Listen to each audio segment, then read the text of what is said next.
Hey guys, welcome back to the channel.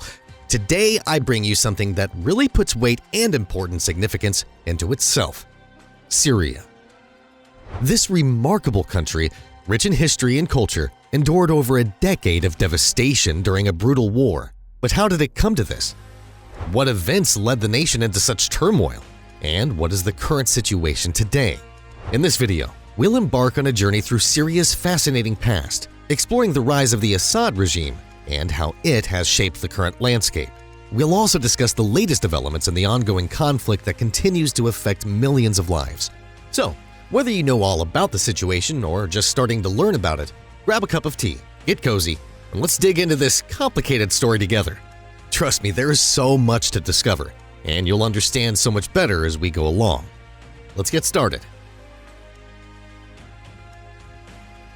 Did you know that Syria contains some of the oldest cities on Earth? Places such as Aleppo and Damascus have been able to witness the rise and fall of empires for hundreds of years. This is one of the most historical areas, with the culture melting from the Phoenicians all the way to the Ottomans. Imagine walking through the ancient streets of these cities, where every stone tells a story and every corner holds a piece of history.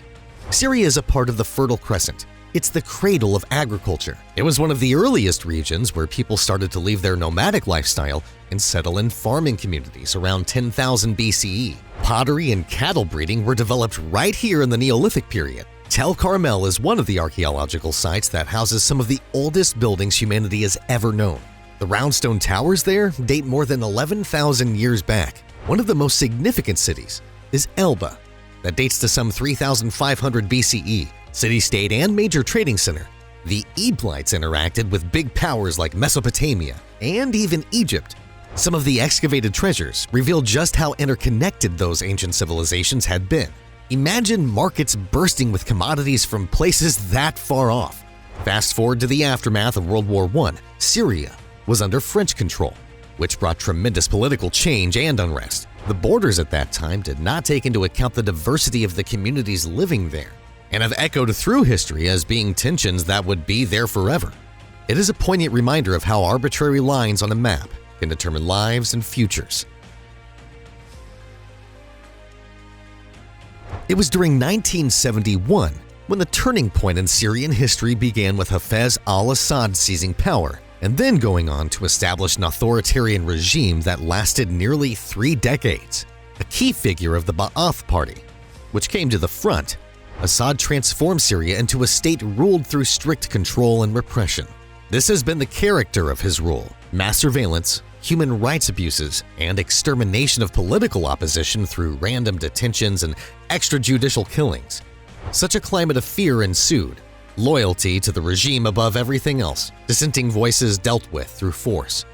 Not a regime that just wanted to hang around, he wanted to leave a legacy. Hafez al-Assad established a cult of personality, portraying him as a savior of Syria, while positioning himself as a solid leader in a region which is notorious for being volatile.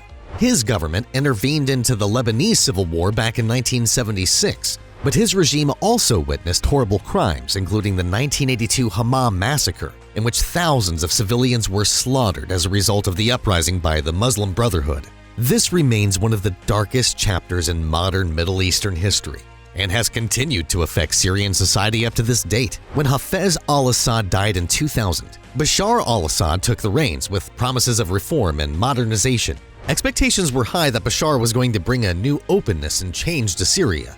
At first, he presented himself as some sort of reformist, calling for economic liberalization and very limited political freedoms, of course. But we all know that never really happened. Instead of ushering in a new age of democracy, Bashar continued his father's legacy of authoritarianism, suppressing dissent, and maintaining tight control over the political landscape. The transition from Hafez to Bashar al-Assad has often been seen as an opportunity missed by Syria, an opportunity for genuine reform that could have turned the course of history for millions. Instead, the country stayed locked in a cycle of repression that would ultimately give way to civil war in 2011. Let's pause here to try to appreciate where things went wrong. That pivotal moment that, when turned, sparked the Syrian Civil War back in 2011 was sown at that Arab Spring. with an inflamed wave of protest in the Middle East brought forth by a fervent want for change and for democratic reforms. Peaceful protests in March 2011 emerged in Syria. Citizens with a great degree of bravery began demanding rights and ending the oppressive regime by Bashar al-Assad. Their freedom, justice, and voice were demanded for governing themselves. However, what started off as a promise soon turned into tragedy. The Assad regime responded cruelly, with brutal force against the protesters. Forces of security were shooting on unarmed protesters, which caused a lot of heartache and many injuries. Such severe repression only heightened the sense of outrage of the populace and encouraged many of its civilians to take up weapons for defense of their rights and in defense of their communities. As the government continued crackdowns, many armed groups started coming to life within the entire nation. And then it was during that phase that the most brutal civil war began. Some of those factions are still part of the Free Syrian Army today, along with some extremists like ISIS. It thus became a free-for-all fight for survival in which most civilians bore the brunt of this catastrophe. The war did not even seem to confine itself within the borders of Syria. It quickly went multinational, making it much worse. Russia joined to back Assad, and Western nations started supporting opposition forces. This new development added layers to it, as different nations played around with their interests amidst the chaos. Fast forward to this month, December 2024, and we saw a historic turning point of Syria.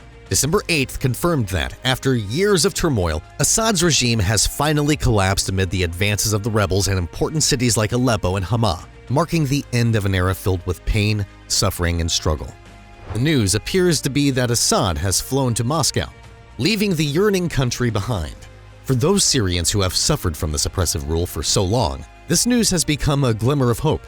Imagine the relief and the joy felt by those who have lived in fear and despair for over a decade.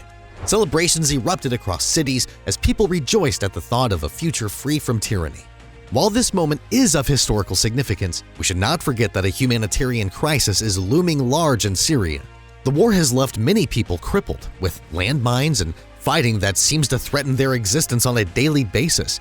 Millions continue to be displaced and badly in need of safety along with other primary needs. The way forward remains heavy, yet the resilience of the Syrian people stands tall. As we look forward to the future of Syria, the question on everyone's mind is, what comes next? With the Assad regime seemingly crumbling, there are glimmers of hope as some areas begin to stabilize. However, the road to recovery will be long and fraught with challenges. In recent weeks, we've seen efforts aimed at restoring stability in regions previously affected by conflict. The newly appointed transitional prime minister, Mohammed al-Bashir, has expressed a commitment to helping citizens enjoy stability and calm after the tumultuous changes in leadership. This is a positive step forward, but it's important to remember that stabilization is not just about political changes. It's about rebuilding lives and communities that have been shattered by years of war. But while all of these things are promising, there are also pretty harsh realities. Syria's infrastructures lie in ruin, and many people remain homeless or without basic health care. This has destroyed the future for countless families, and still more are trying to survive this nightmare.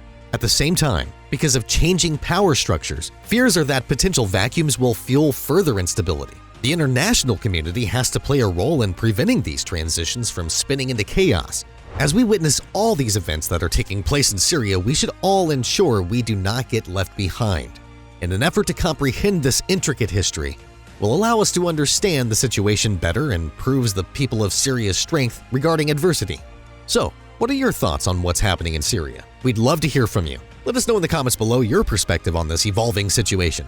Thank you so much for your thoughts, and if you liked the video, please give it a thumbs up and don't forget to subscribe. Plus hit that notification bell for more updates on what's happening in the world. Thanks for watching.